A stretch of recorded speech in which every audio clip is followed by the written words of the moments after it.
Welcome back. Now we're going to move on to the part of our show where we're talking about the Ecuador game.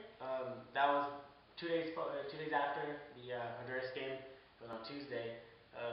Let's talk about the lineup real quick. It was basically the same setup as the last. We had Altidore, Dempsey, Breckshay on the left, Danny Williams on the right. We had Edu Beckerman. We had Timmy Chan on the left, Bocanegra. This time, instead of Fiscal, we had Onyewu, and then we had Truandolo on the right, and of course Tim Howard on the back. What were your initial thoughts on the lineup and how they came out? I think it was very important to see that they came out, kind of playing very, very well and taking it to an Ecuador team that has class players on that side. I was pleased. I was really excited to see Onyewu back starting. That's a big thing. I think for him to start was just kind of a big thing. He showed Klinsmann in those last 45 minutes that he played that was his spot, and no one was going to take it away from him. And a player of that stature, I mean, you give him that start, and it was well deserved, and he did such a great job. As far as the middle goes, the midfield, again, I would have loved to see a Bradley Beckerman. I have to agree. I think I would have loved to see Bradley get the start.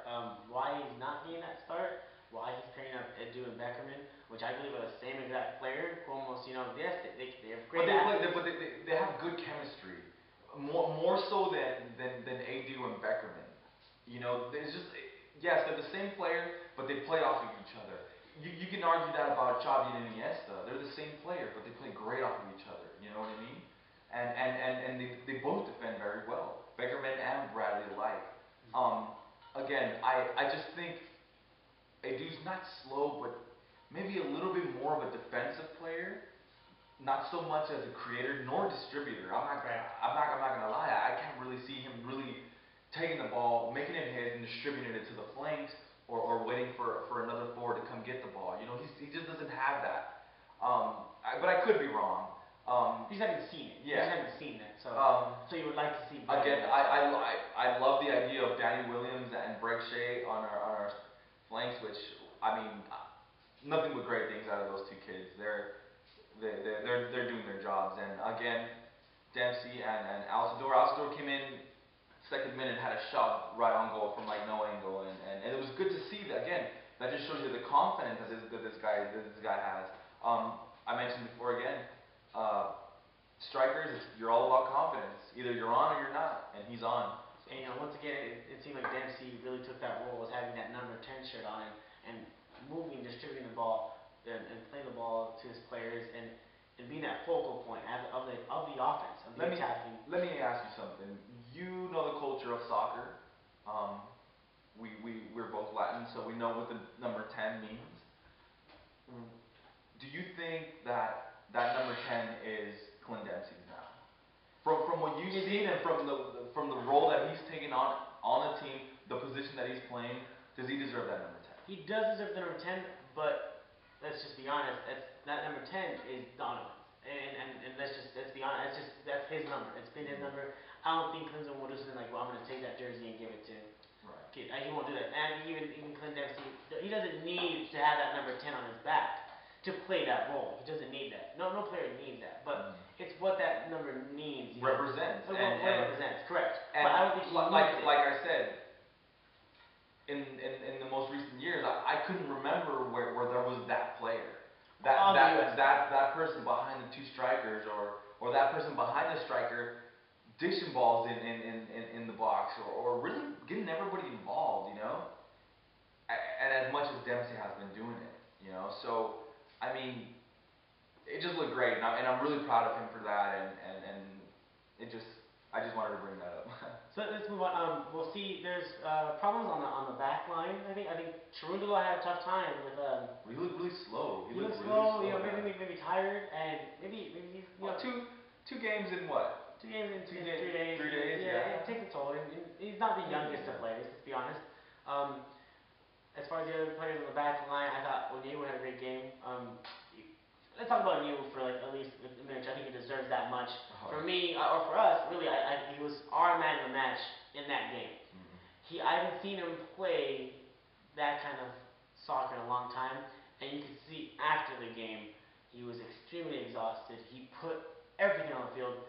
Every want out of a player, it seemed like he had that. He was going into tackles without any regards for his body, which I haven't seen in a while. Yeah.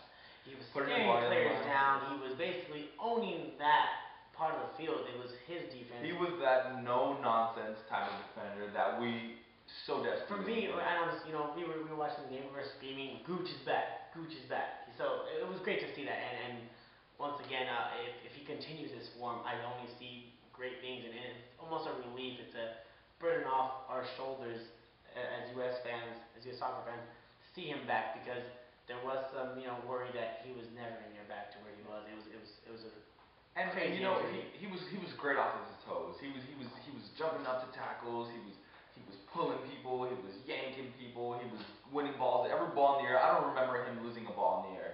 And I don't know if you noticed it, but he was a lot more composed than Bocanegra was. Let's talk about Bocanegra. Bringing the ball down when he has someone like on him, when he has someone on him, and really dishing it out and really playing that style that. See, let's just fix it. Keep on wanting to fix it. Okay, sorry about that. And really implementing what Jurgen Klinsmann is teaching. He was making a lot of runs down the middle, really getting the ball and seeing a John Terry run or seeing a Rio Ferdinand run down the middle and asking for it back. And definitely. That was a little funny though, wasn't it? It was a little funny. So let's move on. Let's talk about Bocanegra real quick. Is he in the plans for the future? Because let's be honest, the type of style that Klinsmann wants to play out of the back, Bocanegra, several times I've seen him just clear the ball up. He loves to do that, and sometimes I'm screaming, why are you kicking the ball up there? You're just basically giving the ball back. You're giving the ball away, yeah. Instead of playing it to the players to have in front of him, he's clearing the ball out. And I think Bocanegra is a great player. He's a great professional. But moving forward, he probably is not somebody we're going to see. You know what?